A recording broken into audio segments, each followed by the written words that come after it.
Okay, hello everybody, it's your favorite Asian robot right here, hopefully your favorite official content creator for the First Descendant, and today, what I'm going to teach you in this video is how you can make a glass cannon Lepic build based on the farming and bossing build that I have already given to you guys. The catalyzed slots are not any different.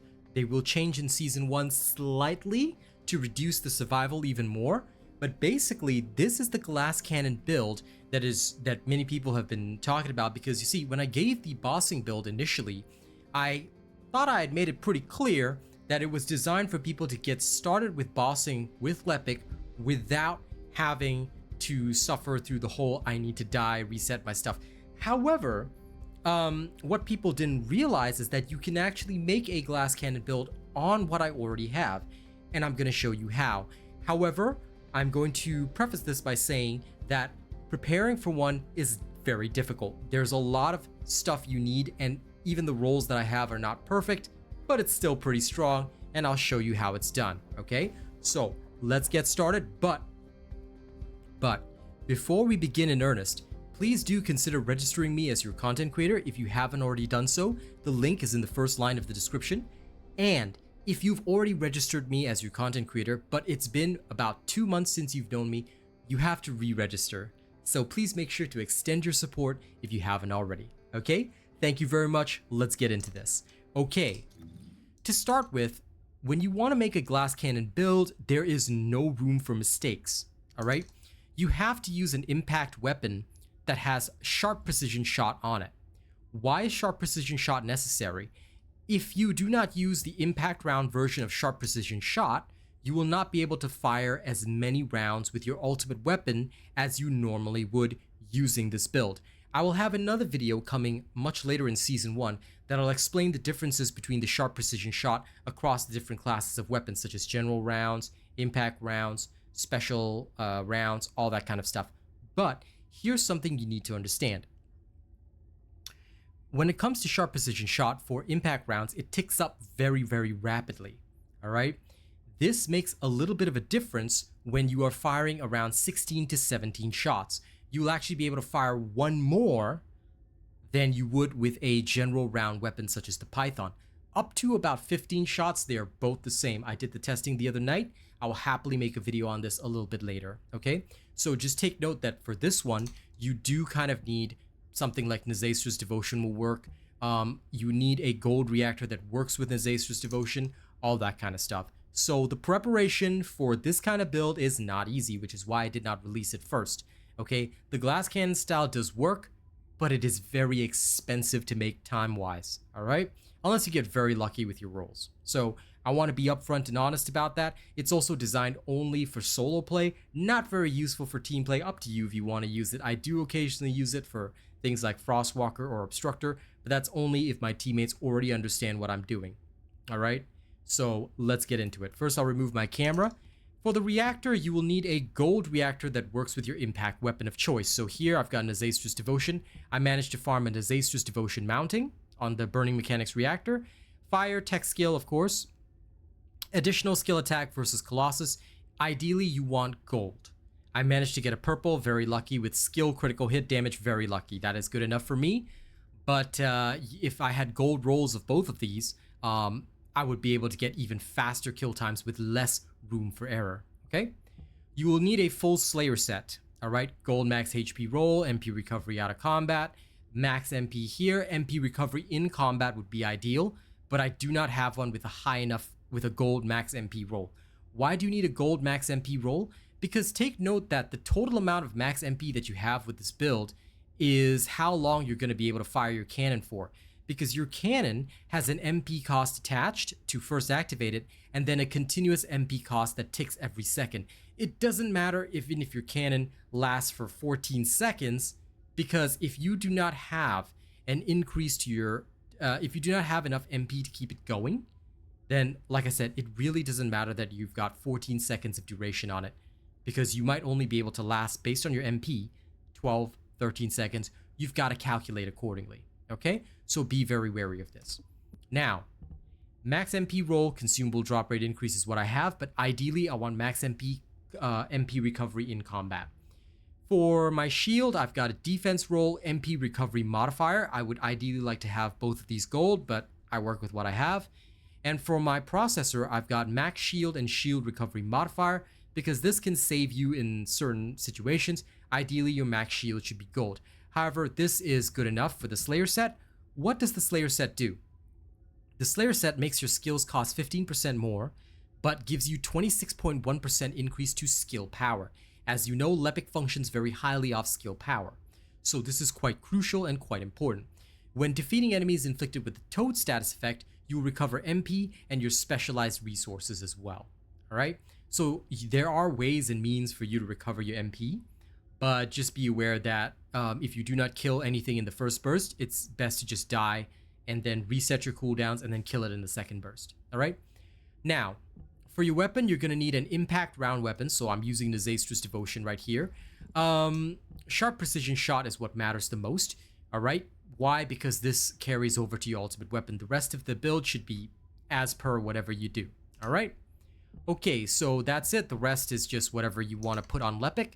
Okay, now let's get into his modules. When it comes to Lepic's modules, you will notice that we're using the exact same combination of crystallization catalysts that we had before, but now we've arranged them slightly differently to give yourselves the maximum possible power. Take note that Dangerous Ambush cannot be fit into this for now. In future, you will be able to do so by removing Battle of Stamina, alright, to fit in Dangerous Ambush. This gives you exactly what you need for this entire loadout, and you will be able to stomp all over your enemies. If you have Dangerous Ambush here, it's almost a guaranteed one-shot for most enemies, okay? But unfortunately, I could not fit it in. It has to be max, by the way, but I could not fit it in to this current build, so that's why this has been left as is for now, okay? So let's get into the build together. Now, once again, we are relying solely on your overkill. The cooldowns don't matter because you're aiming to one-shot the enemy. Therefore, you're going to use both Maximize Skill, alright, which gives you the highest possible skill power, and Maximize Power, alright, which gives you the highest possible skill power modifier. Skill power modifier will affect Lepic's continuous damage from his overkill, as well as the burn damage inflicted from the overclock. These might be relatively small things, but because the burn lasts for 13 seconds and you're still getting additional damage in there, all of it stacks up together to basically give you the longest possible damage duration on the enemy that you knock down. Again, Dangerous Ambush being put up here would absolutely wipe out most foes. Just saying, alright? But this is good enough for most things. And again, we'll demonstrate against all sorts of bosses. We'll demonstrate against the Executioner, Dead Bride. Devourer doesn't need to be done because that one can be done with the regular bossing build. We'll do Pyromaniac, and I'll even show Swamp Walker. But Swamp Walker is a bit tougher to one-shot with this build because we do not have Dangerous Ambush on. Okay? Alright, great. So maximize skill, maximize power, these two are used. Then, maximize efficiency. This will lower your max MP amount, but also reduces the skill cost by 15.8%. Therefore, taking off the effect of the Slayer set. Alright, I thought about the various ways that I could do this with this particular slot, but I realized that what was going to happen here, I think there are other ways that you can also do this. If I'm not wrong, sorry.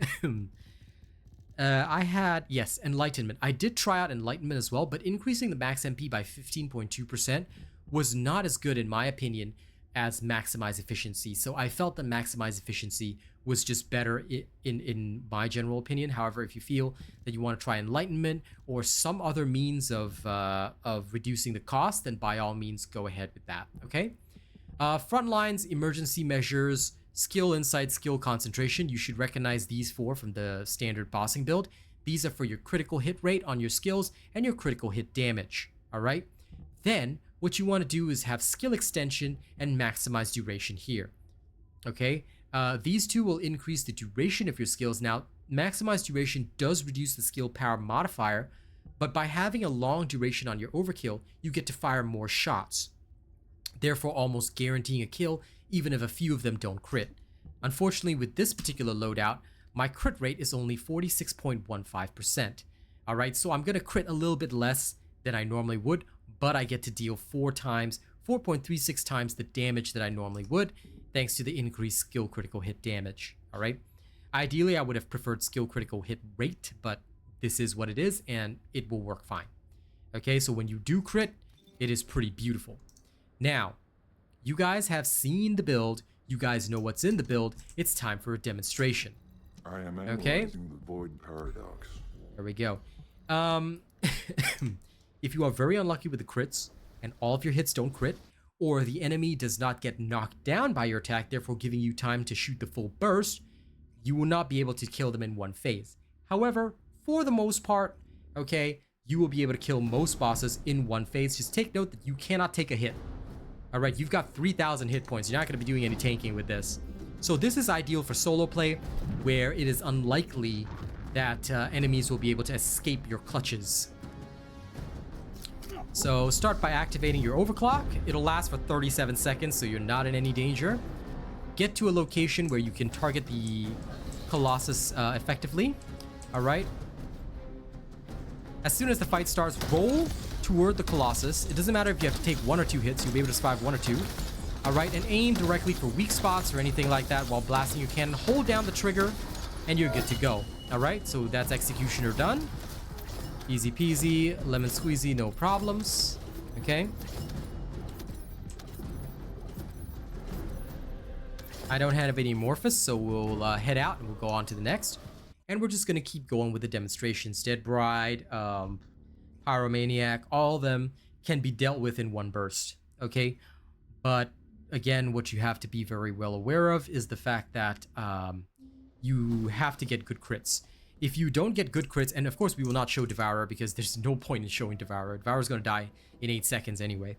All right. So let's carry on. Next, Dead Bride. Here we go.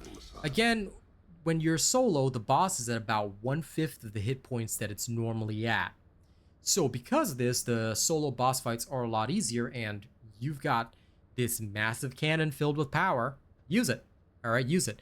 But again, it takes work to get the gold reactors, the Slayer set, all that. You don't have good rolls on it. You're not going to be able to do very much, especially with the sensor, because the sensor is quite crucial right there.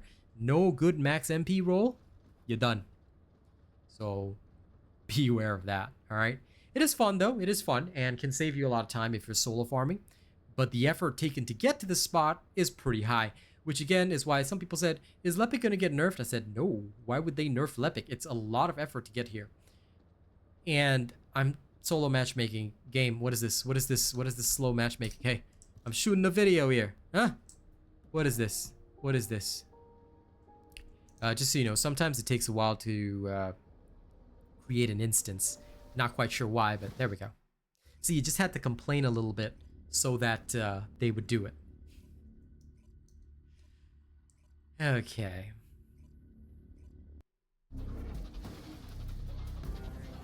Now, in this particular case, you are going to have to go into the murder water. All right. This can be pretty bad, but if you burst down Dead Bride fast enough, it's not going to be a problem. So, start your overclock. All right. Don't go into the murder water too early. All right. Let her do her head spin thing. And when she stands up, then you start going in there. Roll forward because she's going to back up immediately. All right. You have to range for her head. Dead Bride is one where you have to predict her movement pattern. All right. If she gets knocked down, good. That's where you'll be able to waste her. All right. But unfortunately, if you don't get enough shots, then Dead Bride will not go down in one shot, especially if she starts backing up. But as you can see, she's almost completely dead. So if you get unlucky with the crits or you miss a few shots, especially because of her backing up. Now, I could film multiple videos and show you guys that, oh my god, I'm such a god, but the reason why I want to do it in this one footage is also to show you that, look, you can just reset your cooldowns, then just run away. So you didn't kill her in one shot, big whoop. Most of the time I can get her in one shot, but if you can't, due to unfortunate circumstances like this, just run away for a little bit. Your ult's already cooled down. Just keep running, though. Keep running. All right, don't turn back, because she still has one more teleport and do things, so there we go. She's going to use her snow globe one more time. There she goes. All right, please be sure to get out of the snow globe because you are not going to survive. Okay, keep backing up and dodging her shots. She is very easy to dodge and she'll be out of frenzy mode very soon. Okay, so make sure to relax. Oops, get out of the murder water. Okay. The second she's out of frenzy mode, you want to roll and start blasting. And there she goes. Alright, so even if you're not able to completely one-shot her, you can absolutely do this. Now, I could do like what a lot of other people do and just keep resetting my runs until I get her in one shot. Because look, critical hit rate is RNG percentage. I'm not going to lie to you and say, oh, it's a guaranteed one shot every single time. What a lot of people fail to tell you is that you can pull off the one shots, but RNG does play a factor. So be aware that if you can't do it in one shot, you can just do exactly what I did. Just die, reset the cooldowns, and off you go. Okay, so that's all it really takes. Again, we're going to skip Devourer because you don't need me to show you Devourer. If anyone needs me to show you Devourer, please raise your hand because I'll just do it on stream. It takes less than 8 seconds, and I already did it with my normal bossing build. Let's quickly clean up our inventory. All right, so we don't need to worry about these. All right. I'm just double checking these in case they have decent enough gold rolls. Okay, the weapon stuff we'll delete later. Okie day. So now we'll go on for the Pyromaniac. Again, like I said, there's a lot of editing that you could pull off with stuff like this, but there is really no need. Okay, if you edit it and only show the 13-second kills, in fact, I do have a screenshot somewhere of me doing Pyro in 13 seconds, but you know, there's no point. I'd rather show you guys reality. So Pyro may not always die instantaneously, same with Dead Bride, but you can just run around and be safe for about a minute and kill him after him. Same methodology here. Make sure your mana is maxed before going into this.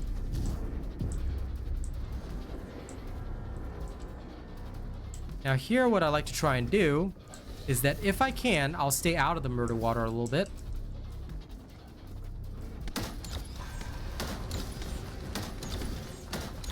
Now, Pyro for me is a lot easier than Dead Bride. Look at that. This is a guaranteed one shot right here. So that's the winning pattern. There you go. So Pyro, one shot.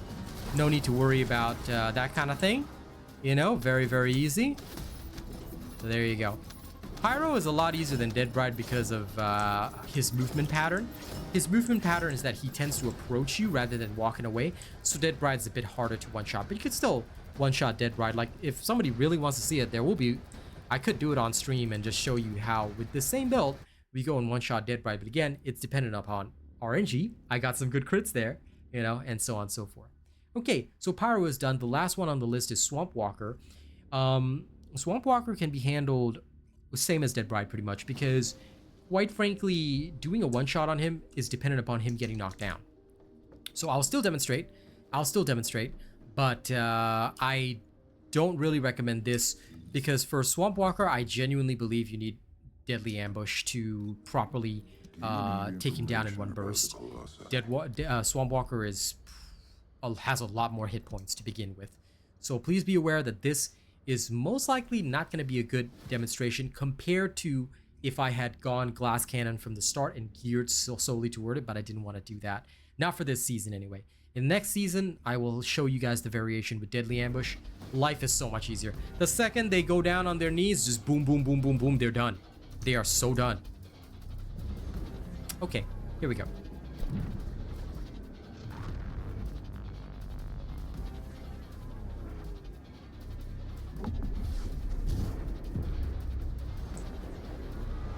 Okie day. Now, please be reminded, this is not for team play. None of this has been for team play since the beginning. Alright? Once again, Swamp Walker has a fairly unique pattern that I personally like. And if you get... Yeah, okay, so if you get a good enough burst with some solid crits like that, Swamp Walker will definitely die. Look at that. Look at that. One burst. One burst right there. We got a lot of good crits there, so Swamp Walker's dead in one burst like that. Think about it like this. Dead Bride was a lot harder because Dead Bride moves back, which again, a lot of people don't show you in their videos because they edit, they do a couple of runs until they get a good one. But even Swamp Walker can go down in one burst to this. But you have to crit. You have to crit. And with Deadly Ambush, this is pretty much secure. But we don't have that. Alright? Okay, back to Ali. Now, with the other bosses that require team fights, again, I do not recommend using this build, especially if you do not have Deadly Ambush available to you. In Season 1, again, things will be very different. But for the team-based boss fights, especially things like Frostwalker and stuff like that, you can actually use this build, but just be aware that it is crit dependent. You may not always succeed, again, until you get that deadly ambush from in season 1. Okay, Obstructor, same thing. All right, Molten Fortress, same thing. Do not use Lepic and Gluttony. He is immune to skill criticals. So you're not going to do very much there. All right. Thank you very much for watching this video. I hope it has shown you guys how to build the Glass Cannon Lepic build for solo boss killing. I hope I've managed to explain everything to you guys. All right. If you like my videos, don't forget to like, share, and subscribe. And if you could, please do register me as your content creator via the link in the description. I'd be very grateful if you do. If you guys have already supported me in the past, but that was about a month and a half ago, 2 months ago, please make sure you renew your support, because otherwise Nexon removes you from the system after 2 months. Okay? Thank you guys very much. And before we go, one last little thing. Let me thank all the lovely people that make my content possible. Here's our list of channel members: CG Mayhem, Death Dawning 982, Haza, Jose, Princess Star, Track Hoodie, and Arcane Silver is also in there as a Plus Ultra member. Thank you guys so much. BVS Fang, George Tishan, and Nisk at the only fan level. Thank you guys so much. I don't know why Arcane Silver's name is not in here. I took the screenshot badly, probably. Anyway, moving on. I must thank August's top supporter list as well. CG Mayhem as our top tipper. Thank you so much. Luke Greenfield is another top tipper. Top super chatter is RR Odyssey. Top super chatter list includes Sebastian DeChance, George Tishan, TX Panda King, Sir Tommy Gunn, CU Yuri, Death Dawning 982, i3XO, Atomic John B, Ted Wu, Phil the Megapint, BVS Fang. Alright, our top channel membership gifter is TX Panda King with 15 gifted memberships. Top channel membership gifter list includes CG Mayhem, Haza, Musunere, and Truffle Senpai. Thank you guys so much. Alright, thank you guys so much. I appreciate all of you. Y'all are amazing. I'll see you guys in the next one. Y'all have a good one. Catch you later.